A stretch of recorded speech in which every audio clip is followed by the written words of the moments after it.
Thank you all for being here. As you can see from the service, music was so important to my grandmother, and it's been just beautiful. So thank you.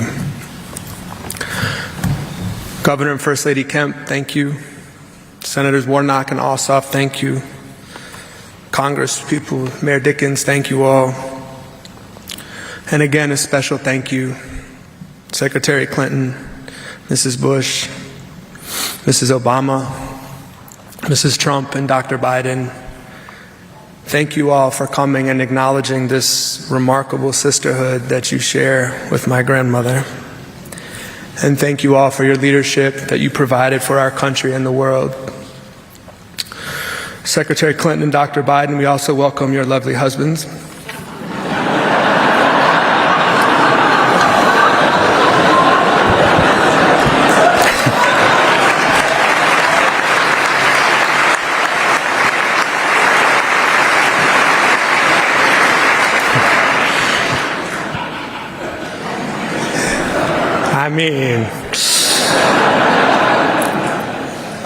This is a difficult day for my family, but we have been so enormously gratified by the love and support that we have felt from across the world. So thank you so much. And as Reverend Warnock told me, my grandmother doesn't need a eulogy. Her life was a sermon. And it was a mighty testament to the power of faith and to the power of a deep and determined love. And she lived this public love story that we all know of, that has inspired the world, including in these last days. And I think of all the things she accomplished, her most viral moment was when they were at a baseball game and the Braves put them on the kiss cam. And just like today, people were crying at the Braves game, you know. But we heard about it for years. It's amazing. But in my family, we all experienced those more private love stories. And she was my grandmother first. And she was like everyone else's grandmother in a lot of ways. Almost all of her recipes call for mayonnaise, for example. We all got cards from her on our birthdays, $20 bill in it.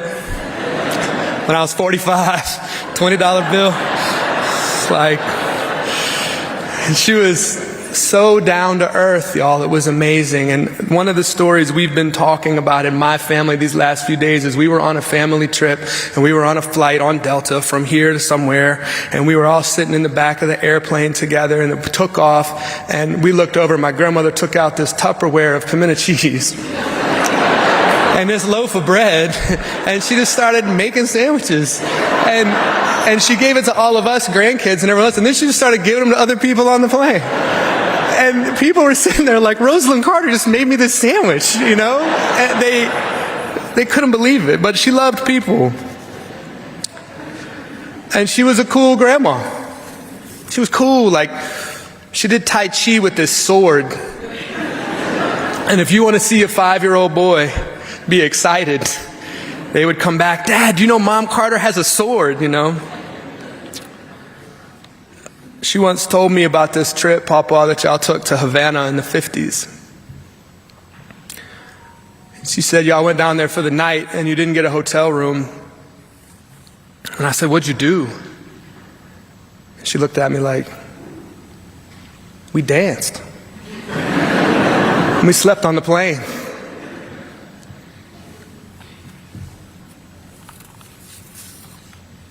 They danced, didn't they? She was a rock for our family, and that's true, but in many ways she was more, as Chip said, an adventurer, a voyager, a mountain climber. She learned to ski in her 60s and then skied for 25 more years. As Chip said, she fished trout streams from Georgia to Wyoming and from Venezuela to Siberia, visited 120 countries, climbed Mount Kilimanjaro and Mount Fuji and summited peaks in Bolivia and other places. And I know that she went to the Everest base camp in Nepal. And I can guarantee you that she was looking up at that thing and thinking, if they would just let me. And based on what she did, I think she could have done it. She was born just a few years after women got the right to vote in this small town in the South where people were still plowing their fields behind mules. But she was made for these long journeys, and she was made to summit these mountains. As they said before, when she started in politics, she'd never talked to a group of people bigger than her Sunday school class. And then she elected a governor and a president. She shaped our national policies. She faced down dictators herself on issues of human rights. She built the Carter Center from an idea into a powerhouse for human rights. And as the chair of that board, I've watched her do it, and it's because she poured out her love. All over the world, and especially, as Kathy said, at the end of the road, her 122 countries included Liberia and Mali and Sudan. And it was natural for her to open up her heart to those people, not with pity, but as partners. And she knew in those communities and recognized that ancient steel from rural women who carried their children and their communities on their backs.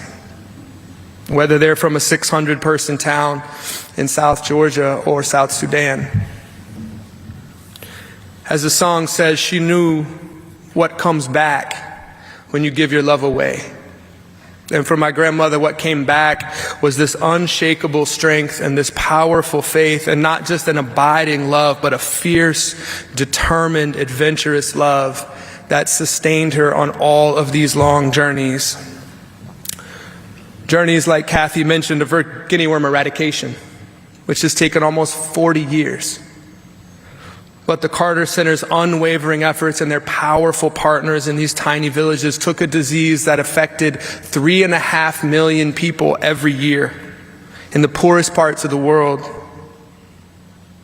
And this year there won't be millions of cases, Papa. This year we've had 7 total cases. And we're in the last mile because she could see far, and she kept going, was not afraid of these long journeys. Her advocacy for mental health was a 50-year climb that is as remarkable as any other, and has been mentioned already. But if you imagine just how far our society has come in the last 5 years on issues of mental health, and you think that she decided in 1970 to tackle the ancient stigma associated with mental illness, it is remarkable how far she could see and how far she was willing to walk. And that effort changed lives, and it saved lives, including in my own family. She was made for these long journeys. The Rosalynn Carter Institute helps caregivers because you can't journey alone. Even the Rosalynn Carter Butterfly Trail goes 3,000 gardens from Mexico to Canada, help monarch butterflies on their journeys. John Lewis once said that in all of his marches, he only really learned one thing: don't let them turn you around. That was my grandmother to a T.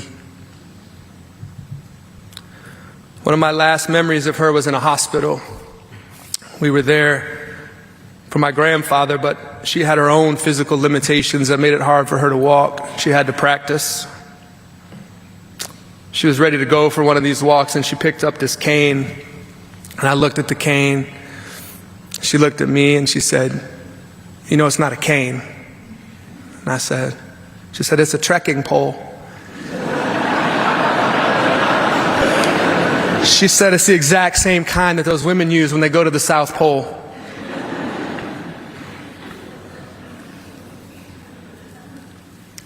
I watched her walk down that hall, that trekking pole, and I followed her. And I just pray that we never lose sight of that path. Amen, and thank you.